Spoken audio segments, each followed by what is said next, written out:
Hello and welcome to another Overlord lore video, and today we are going to ask a very interesting question that came up many times over the years in my comment section.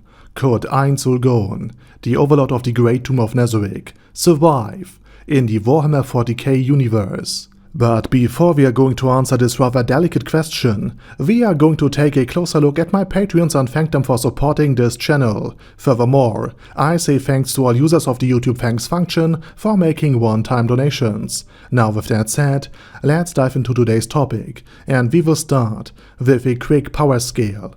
Ainz Ooal Gown is way stronger, tougher, and harder to kill than any mortal man. As an undead, he is also immune to poison, lightning, ice, paralysis, and doesn't need to eat, or drink, or sleep, or indeed breathe. He can also cast powerful magic, like unleashing a small nuclear explosion, summon powerful undead, project an aura of fear that kills people, and summon the Dark Young, literal children of an outer god. He also can cast Fireball, but he isn't unkillable. So can Ainz Ooal Gown survive in Warhammer 40k with these powers? And the answer is yes. Yes, he can. But for how long? Would be far more interesting. And I say this because even normal humans can survive there, even though the average lifespan of the average Imperial citizen should be around 20 to 30 to 40 years. Not only because of galaxy-devouring horrors or literal chaos gods, but because most Imperial citizens will live in so-called hive cities, on polluted, toxic worlds, where no plant can grow, and the air is only really breathable inside the hive cities, though again, breathable does not mean healthy or indeed clean.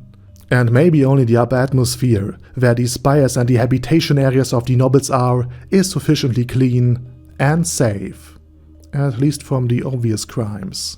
So if a mere human can manage these conditions, at least for a time, then Ainz Ooal Gown would also be able to do so, even if he would initially avoid the habitation areas themselves and stay in the toxic world, in the toxic landscape he is very familiar with.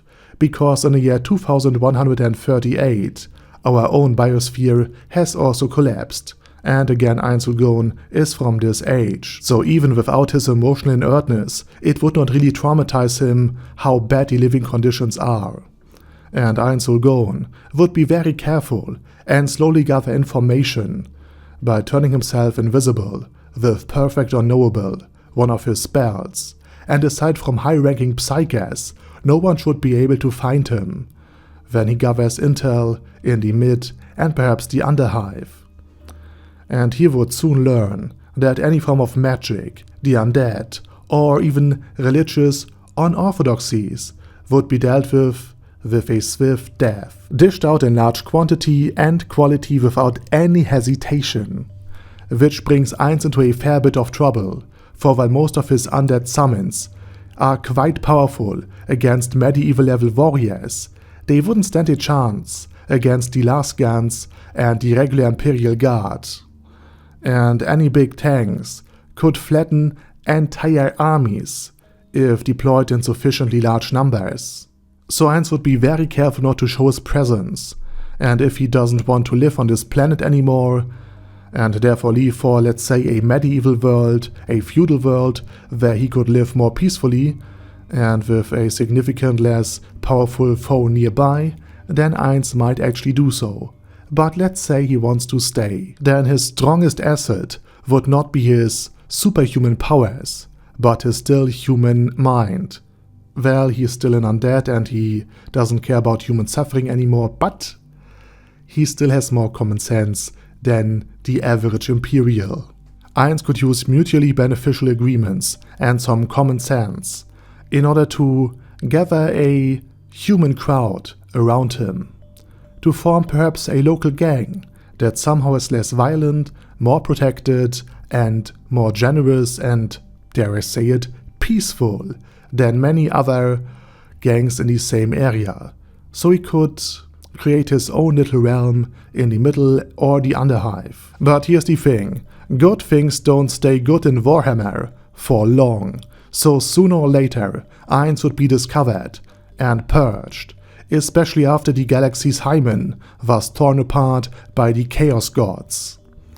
So sooner or later a bunch of Space Marines would come for Ainz, and while Ainz can kill normal guardsmen with his aura of fear alone, and perhaps even deal damage to Space Marines, simply by Grasp Heart, which is an insta-death spell, they would just try to keep out of range and out of sight. And even the normal guard has far more men and far more ammunition than Ainz would have mana reserves, so sooner or later he might die. And even if he uses Perfect Unknowable, thanks to the power of a librarian or a normal regulated psyker, he would be discovered.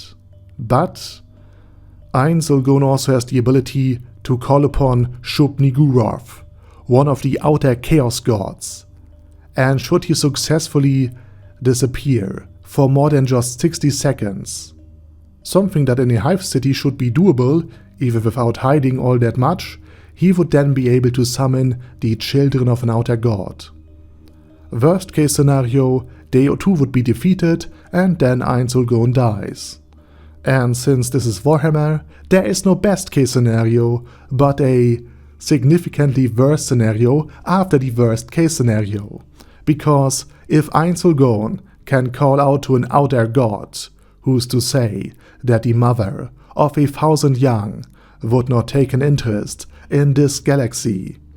And here's the problem, the Chaos Gods might be incredibly powerful, but since they are never ever omnipotent, they can be pushed back, weakened, and even absorbed in the case of the elder deities. But against even a true Lovecraftian outer god, even they might lose. And speaking of losing, if even the normal chaos-induced penetration of real space was enough to take the galaxy's virginity, the battle of 4 chaos gods, the Emperor, and who or whatever else lives in the warp against a true outer god might be enough to easily devastate the entire galaxy. Or if Azathoth, the blind idiot god, wakes up from all of this noise and uproar, even existence itself is at stake. So long story short, Ainz Ooal Gown could live even for a very long time in Warhammer 40k, but eventually he would be discovered and destroyed, and perhaps the entire universe would go out with him. And with that said, I say thank you very much for watching, be sure to let me know your opinion down in the comment section, and special thanks to Arder Daddy Arder, Bad Guy Ye, Bad Burrito 316, Bezer, Ben C, Brandon D, Chrissy, Crowley 0221, Sia, Crystal Prime, Dead Slime, Death is Mercy, Deathless Dragonlord, Demon Xenomorph 1987, Devin Downen, Ding Dong, Duckwagon, Dunkler Krieger, Dystopia, Dystopia II, Enigmatic Unicorn, Feral Shivan, Guy with That Hat, Hector Marino, Hoss, Haster, Jacob G, Jana B, Jason, J. Morris, Chromius, Kyle R, Lee K. Long, Legendarius, Lelouch Britannia with a Mustache, Lexus Fox, Lord Nishikian Rai, Lord Touch Me, Loverazor, Merovec, Mr. Shoes, Mr. Tweaker, Michael R, Michael Y, Nope, Oh Hell No, Normal Toad, O'Kill, Overlord General Gasper, Paddy Pantum, Personage, Primus 11, Rhinomere, Cune Caracos P, Shergox's Daddy, Shadow Lightning Wolf, Shrine Keeper, Super Tier Magic Batista Bomb, Supreme Cheese,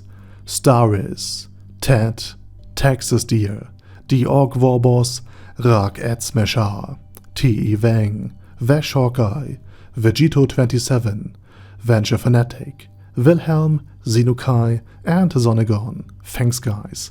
Anyway, have a nice day, and I hope to see you all again soon on my next video.